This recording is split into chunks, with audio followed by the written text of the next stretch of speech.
Welcome back to the deep dive. We're here again to unpack some really powerful ideas, hopefully ones that can fundamentally transform how you think. Today, we're diving into a book that makes a pretty bold claim, a really audacious one, actually, about what truly drives success in business. It's called Sell Like Crazy by Sabri Suby. And Suby promises some controversial, maybe even brutally truthful methods, stuff that challenges pretty much everything you thought you knew about building a successful company and, generating income. His core argument, it's actually quite simple but kind of revolutionary. He says a thriving business isn't primarily about your amazing product or your incredible service. It's really about how effectively you sell it. He states it pretty clearly, unequivocally. The real money isn't in the product itself. It's entirely in the selling. Okay, let's get into this because for a lot of us that sounds, well, counterintuitive. We're always taught product first, product excellence. So how can rethinking something like sales really fundamentally change your whole business? Well, what's fascinating, I think what Subi gets right immediately, is this radical redefinition of what business even means. He's essentially saying, look, if you're not selling, you don't actually have a business. You've got a hobby, maybe a passion project, but not a business. The very first concept he hits you with is think like a billionaire. And, it's not about the fancy stuff, the jets and cars. It's a really profound shift in how you value your time, how you allocate resources. Billionaires, he argues, see time as like their most valuable asset. It's non-renewable. So they only invest it in things that provide a positive return. And that absolutely includes their time. They famously avoid all those low-level, distracting activities, constantly checking emails, scrolling social media feeds. You know the drill. Think about John Paul DeJoria. Built $2 billion companies, Patron, John Paul Mitchell Systems. And he did it without email or a smartphone. His secret. Just ruthlessly streamlining communications, focusing only on those high-impact activities. That's such a stark contrast, isn't it, to how so many entrepreneurs operate, just caught in that daily whirlwind, feeling busy but maybe not actually moving the needle.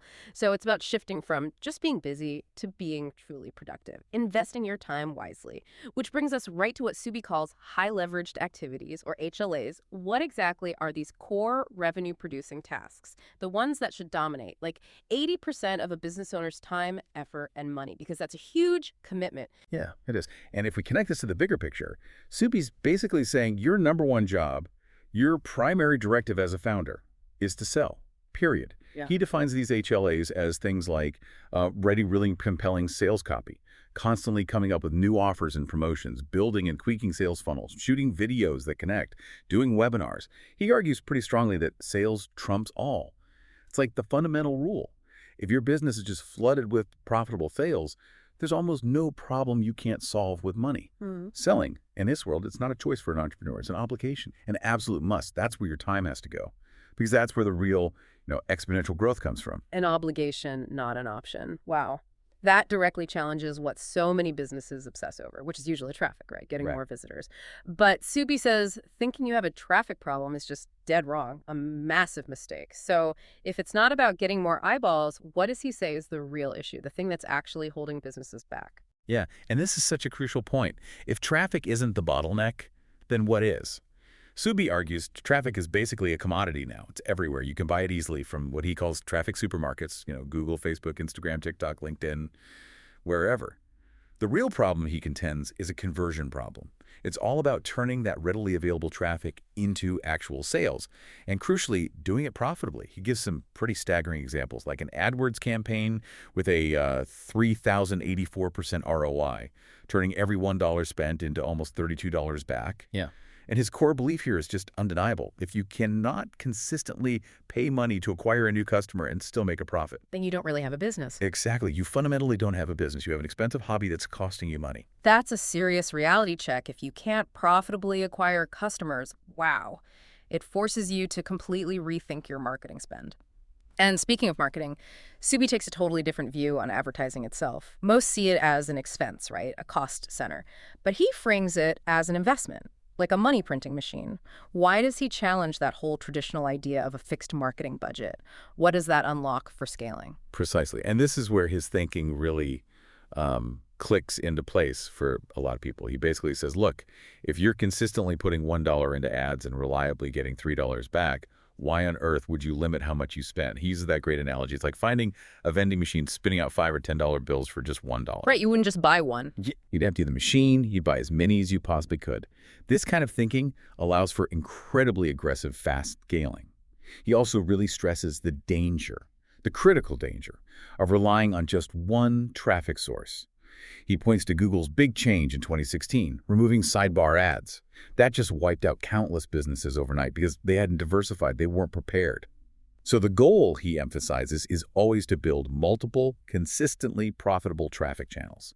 So you're never, ever held hostage by one platform changing its rules. Okay, so traffic isn't the main problem. Yeah. Profitable conversion is the goal. How do we actually get there?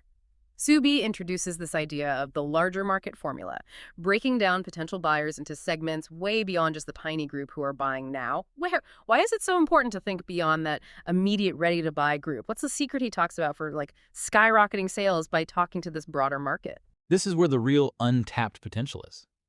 It's in that huge 97% of prospects who aren't in immediate buy mode. These are people who might be, gathering information, or they're aware they have a problem but don't know the solution yet, or maybe they're not even aware they have a problem your business can solve. So the goal isn't to hit them with a hard sell right away. It's to educate them, to move them up what he calls the pyramid of awareness much, much faster. Because people just don't buy when they're uncertain or confused. It's too risky. But if you educate them thoroughly, give them immense value up front, they're way more likely to buy from you when they are ready.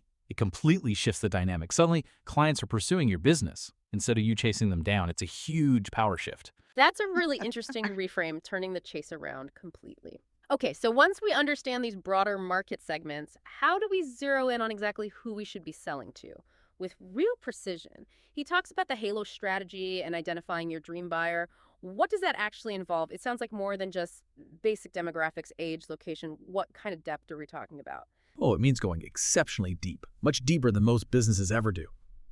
You start by figuring out your power 4%. That's the top 4% of your customers who are already generating something like 64% of your revenue, a hugely disproportionate amount. Once you know who they are, you become obsessive about understanding them, their passions, their biggest dreams, their nagging fears, their hopes, their desires. Where do they hang out online? What podcasts do they listen to? What Facebook groups are they in? What influencers do they follow? And crucially, what are their biggest frustrations?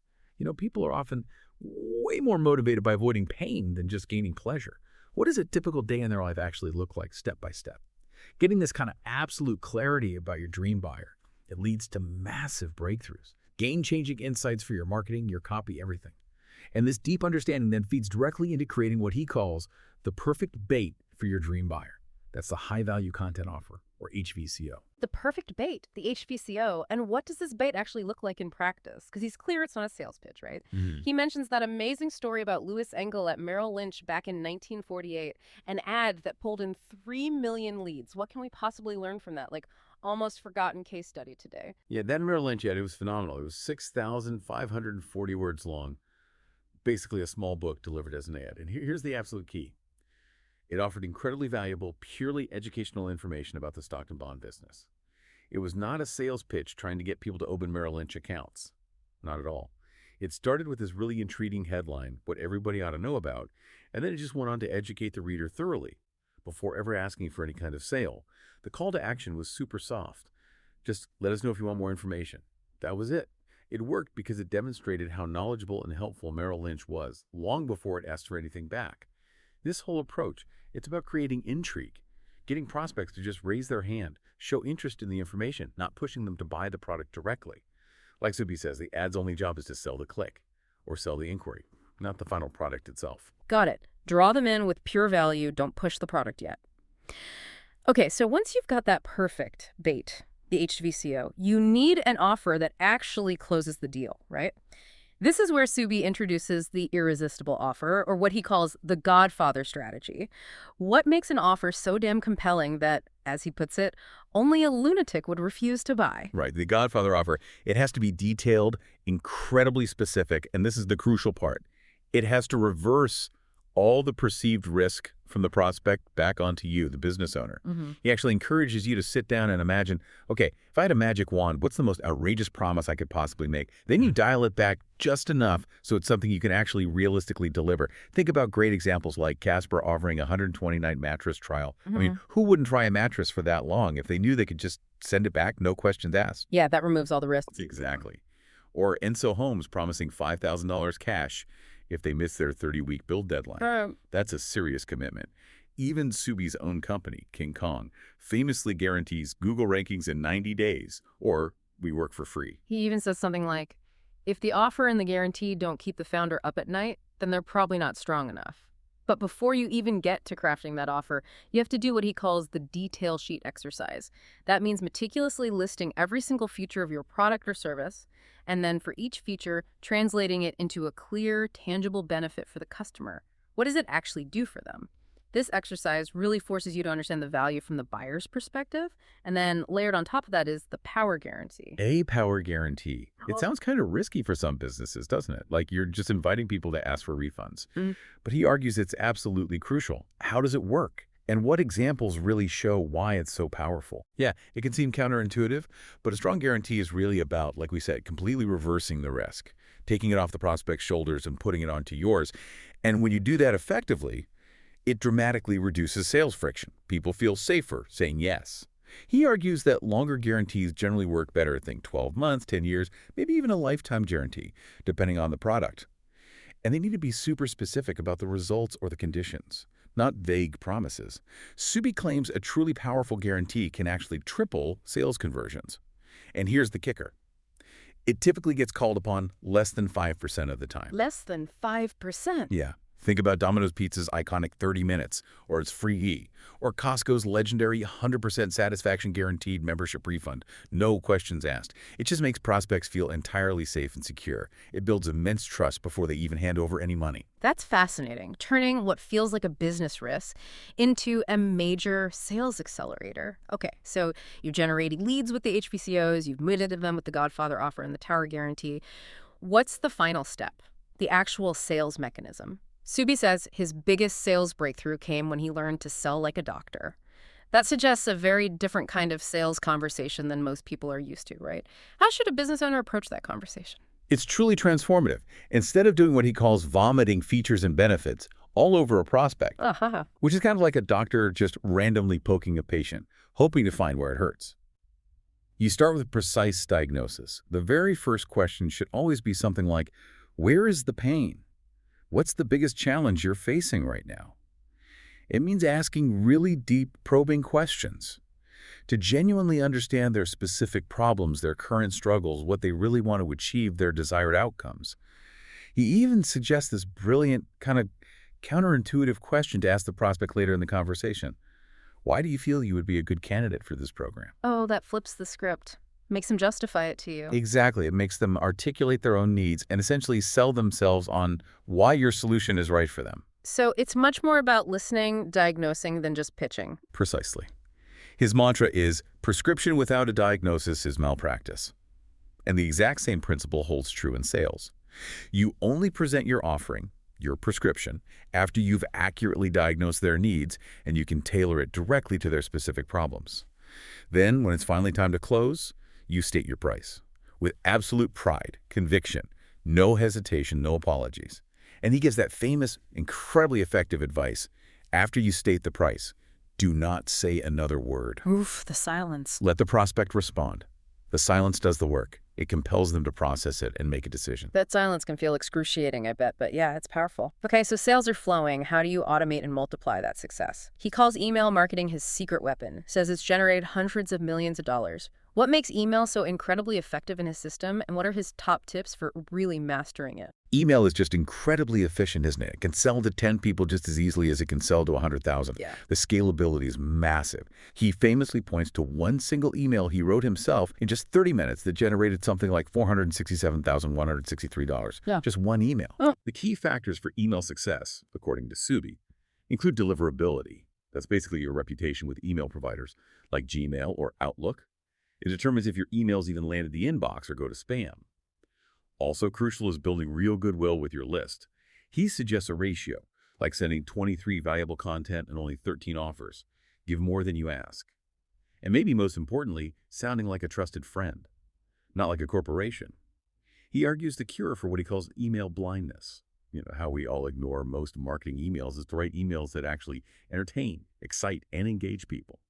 Because, as he puts it quite provocatively, people live boring lives and seek entertainment. Your email should be a bright spot. He even strongly advocates for plain text emails, Cites HubSpot research showing they often get higher open and click-through rates because they feel more authentic, less like a slick commercial. His guiding principle, really for all marketing and email, is simple. Study the herd and do the opposite. Find out what everyone else is doing and do something different to cut through all that noise. Okay, this has been a fascinating deep dive into sell like crazy. It really reveals that sustainable business growth isn't about finding some magic hack or chasing the latest trend or just having the newest software. It feels much more like a profound, fundamental shift in mindset coupled with really strategic execution.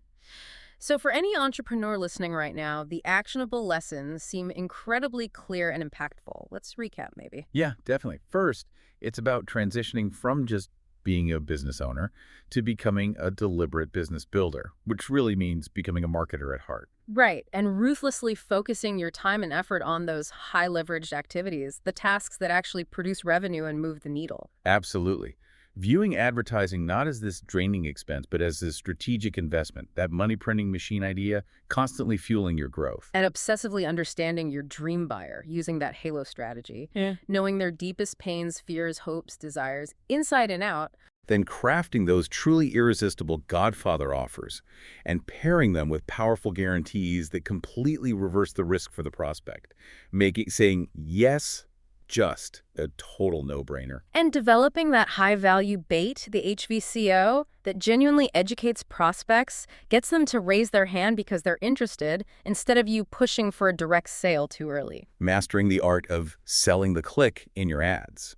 Remembering the ad's only job is to get them to that next step, not close the whole deal right there. Nurturing those undecided prospects too, the ones on the fence with valuable content, turning them into eager, informed buyers over time. Adopting that sell like a doctor approach in sales conversations.